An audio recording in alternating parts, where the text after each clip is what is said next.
E aí, pessoal, tudo bem? Vamos começar mais uma aula de filosofia para fecharmos, né, esse capítulo do conteúdo, conteúdo de prova, tá certo?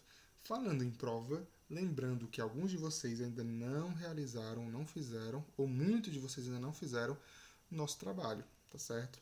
Então tem um trabalho bimestral tanto de filosofia quanto de sociologia que está lá no Google Sala de Aula, foi a aula da semana passada, assim como também está postado no grupo do WhatsApp, o WhatsApp de vocês, tá certo? Tá lá, então façam, por favor, porque vai ajudar na nota de vocês. Lembrando que na aula de hoje, além de fechar o conteúdo, nós teremos também mais uma atividade para fechar esse danadinho desse conteúdo, ok? Então, aula de hoje, os dois últimos filósofos pré-socráticos e, no caso, atividade, tá bom? Então, o primeiro filósofo, lembrando que os pré-socráticos eram filósofos, os primeiros filósofos, que se preocupavam, se debateram sobre a investigação da arqué, ou do princípio elemental da vida, ok? Da criação do universo, da manutenção da vida do cosmos. Então, o primeiro deles é Empédocles e o segundo é o Demócrito. Então, falando primeiramente do Empédocles, certo?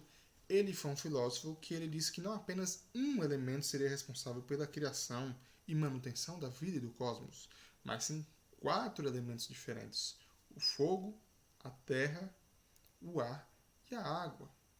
Então, segundo Empédocles, esses elementos misturados, né, movidos, misturados, né, seriam a função, ou melhor, de diferentes maneiras, né, em função de duas forças opostas, seriam os responsáveis pela criação do cosmos, da vida e pela manutenção dos mesmos, tá certo?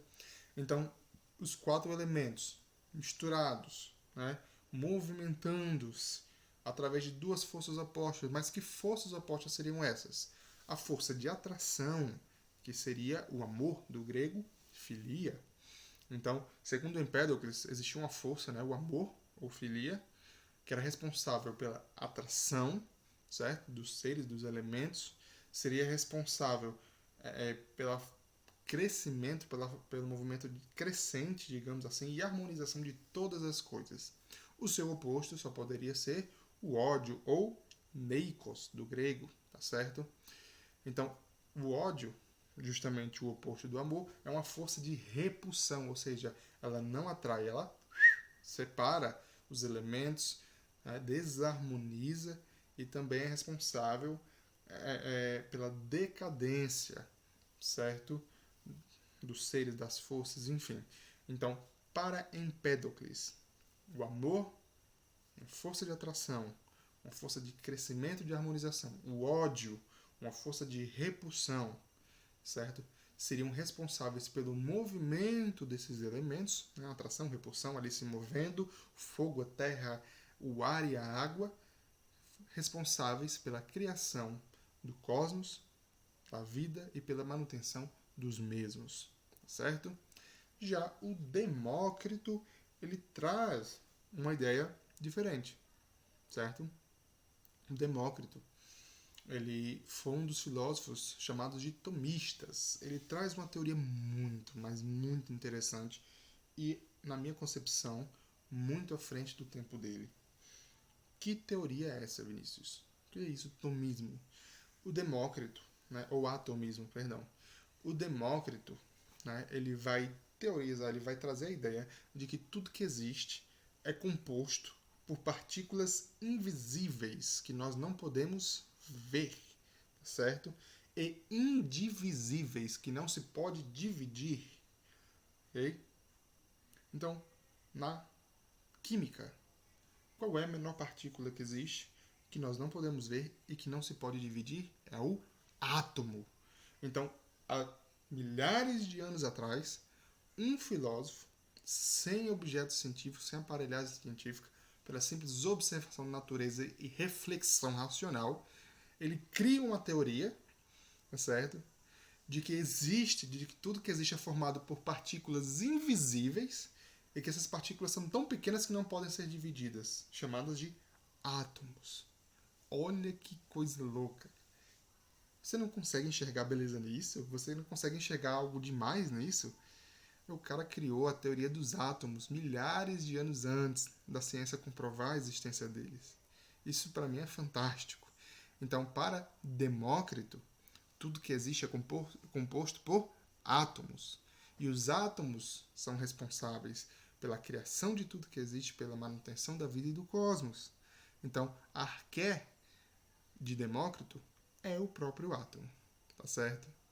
É isso, pessoal. Eu acho isso fantástico, eu acho isso maravilhoso.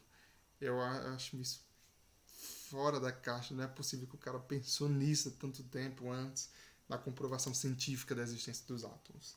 Tá certo, pessoal? Então, nós só tínhamos esses dois pré-socráticos para fechar essa aula. Um vídeo curtinho, tá certo? Mas lembrando que a aula não é só esse vídeo, mas também a atividade que segue, tá certo? Então, assistam esse vídeo para fechar os pré-socráticos, faltavam apenas esses dois, ok? Façam essa atividade, mandem no sala de aula, mandem no PV, façam um trabalho, por favor, porque na próxima semana já provavelmente estaremos fazendo nossa avaliação, tá bom? E depois eu passo direitinho como é que vai ser a nossa avaliação. Então, conteúdo para a prova, Vinícius, qual é? Os pré-socráticos, todos eles, e a relação entre a polis, né, e o surgimento da filosofia, certo? Tá aí o capítulo, deixa eu procurar aqui, capítulo 11 do livro de vocês, para que vocês possam ir estudando, revejam as outras videoaulas, não só as minhas, mas como também as outras que eu passei, estudem, pesquisem mais, tá certo? Isso vai ajudar muito vocês e façam um trabalho, tá bem? E as atividades que estão faltando, tá bem, pessoal? Então, bons estudos, qualquer dúvida eu estou à disposição, tá certo? Façam atividade e me mandem, tá bom? Um abraço, até a próxima e logo teremos nossa aula pelo Meet, tá bom? Valeu, pessoal. Um abraço.